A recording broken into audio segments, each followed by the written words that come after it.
Hello friends, welcome back to BN Computer.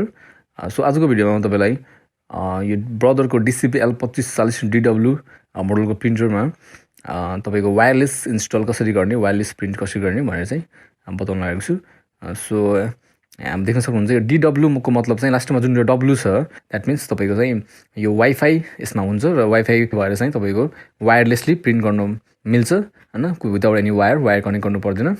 So चाहिँ यस्तो प्रिन्टरलाई चाहिँ कसरी अब विदाउट वायर कम्प्युटरमा केबलै युज नगरिकन कसरी प्रिन्ट गर्ने भनेर चाहिँ म तपाईलाई बताउन आएको छु. त्यसको लागि चाहिँ फर्स्टमा चाहिँ विन्डोज प्लस आर दबाउनुस् हैन, र त्यसपछि चाहिँ कन्ट्रोल स्पेस प्रिन्टर्स टाइप गरेर इन्टर गर्नुस्. र जति पनि तपाईको प्रिन्टरहरू इन्स्टल छ तपाईको डिभाइस एन्ड प्रिन्टर सबै यसमा चाहिँ देखाउने गर्छ.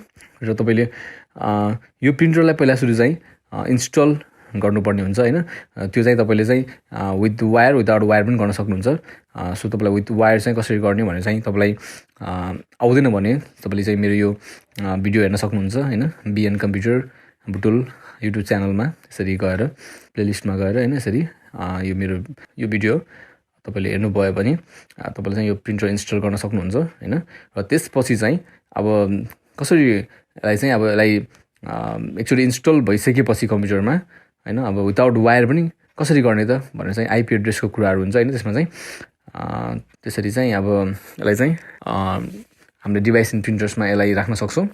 र यसरी राखेर यसलाई चाहिँ हामीले चाहिँ वायरलेसली प्रिन्ट गर्न सक्छौँ हैन.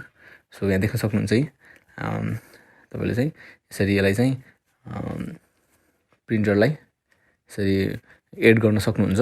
र एड गरिसकेपछि चाहिँ देख्न सक्नुहुन्छ यो प्रिन्टर चाहिँ यसरी अब यहाँ भिजुअल भइसकेको छ. यसको आइपी एड्रेस पनि देखाइरहेको छ हैन. यसरी यसको आइपी एड्रेस पनि देखाउँछ. र चाहिँ यदि यो चाहिँ फेरि रिमुभ भयो हैन भने चाहिँ फेरि यसलाई चाहिँ एड गर्न सक्नुहुन्छ.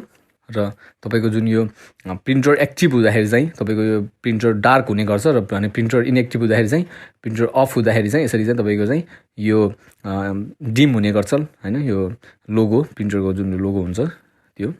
So in this way, you can install the wireless printer and print wirelessly. So I hope this is going to be helpful for you. And thank you for watching this video.